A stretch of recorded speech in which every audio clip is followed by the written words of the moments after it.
if we were going to go ahead and remove this so we can look at it a little closer, there's two keepers built in here. It's a little L-shaped piece of metal, sheet metal that is inside, comes down over the top of the frame of the motor, and it has one of the square screws in it again. So we're going to come in, we're going to take that loose, get that to come out.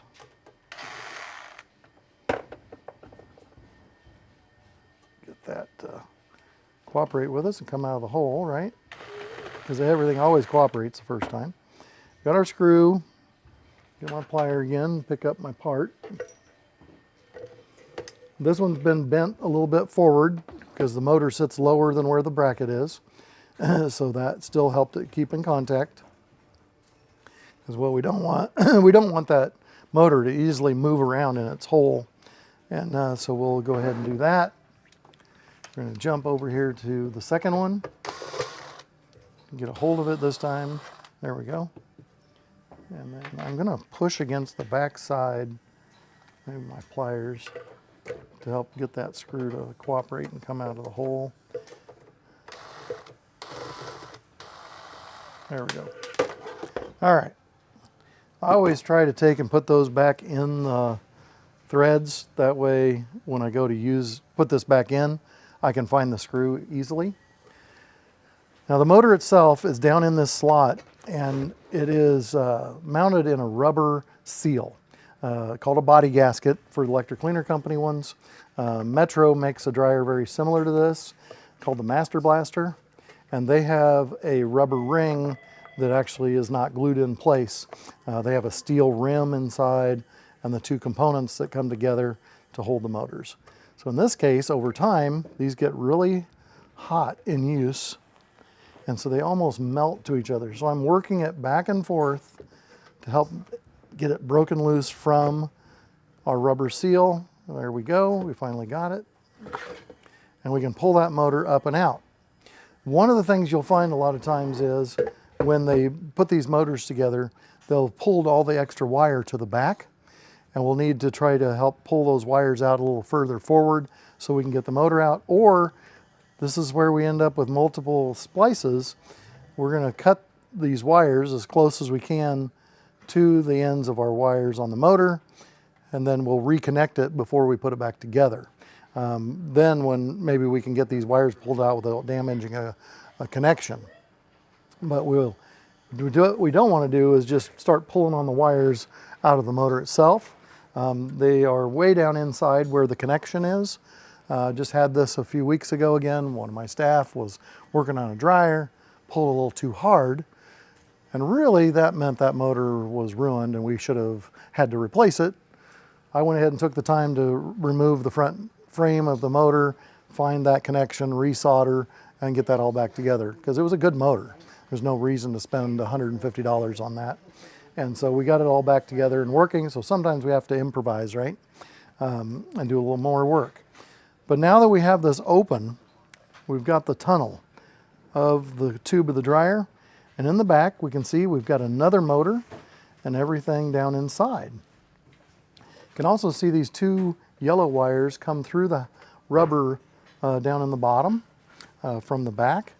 And then there's on both sides, you can see the two black wires from the motor that go back through the rubber into the back where the switch wiring is.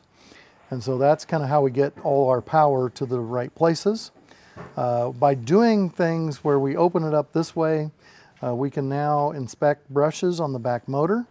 We would do the exact same process, other than now our really long screwdriver bit is going to make sense because we can reach all the way down inside without our hands having to get that far down in there, right? Because if our hands are in the way, we really can't see what we're doing. And this will help us pull those out. Again, we know that this dryer was serviced fairly recently. We're guessing that the issue was this front motor and all that sparking and arcing, and that we're going to make that offer for them that they're going to replace that. So we're not necessarily going to pull the back brushes out this second, but let's talk a little bit more about how we check this front motor a little bit more. And one of the things that we want to be able to do now that we have wires exposed is we can go ahead and get our amp meter. And so we use a clamp meter for that. And so it just has, it's a regular voltmeter, ohm meter, but it has this clamping system up here for reading amperage. And so we'll turn this to AC amps. We are going to be under 40, so we can use this scale and give us a good reading. Hopefully we can see that. It's getting a little bit old, so the screen isn't as pretty as it used to be. Being we have it opened up, we can simply use this here and clamp it over one of the two wires, which will act as our counter. And what it's going to do is it's going to count how many how many electrons are going back through the wire, and that'll tell us a little bit about the draw. So we're on the front motor, so we're going to have to hang on to it. So I got a lot of things to do here. I'm going to go ahead and set that down. Hopefully we can see that. I'll hold the motor up here while we go ahead and turn it on. And again, this is going to be a little bit noisy, but we want to go ahead and see what kind of amperage this motor runs at. So we're going to go.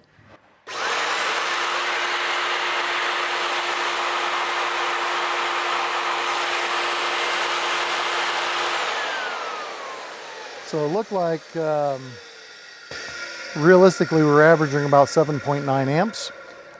These dryers, if you look, get this out of the way. So that's all we had to do to see the condition of electrical use on that. Let's see here, up here.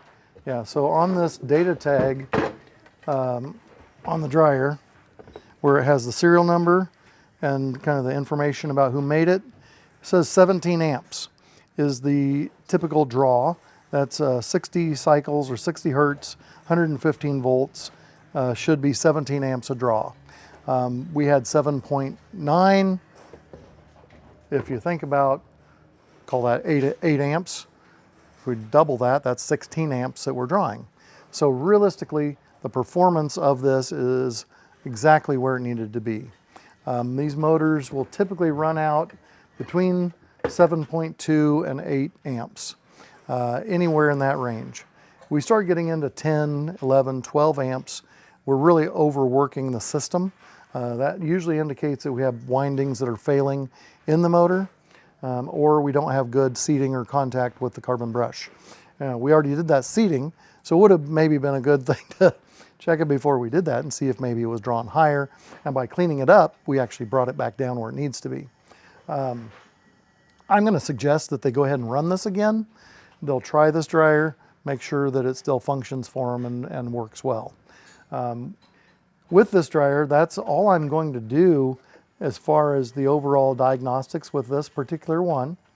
And we'll go ahead and get another dryer out in the next shoot and see if we have some new problems that we can find and do the repairs on those. If anybody's got questions or whatnot, sure, please put that in the questions and comments on the video. If you've got other suggestions of things that you really struggle with, if you've tried to work on dryers, let us know so that we can put that in the content as we move forward with dryer repair. Really appreciate your attention. I'm glad you came. Like the video if you can, and subscribe to our channel. Thanks for coming.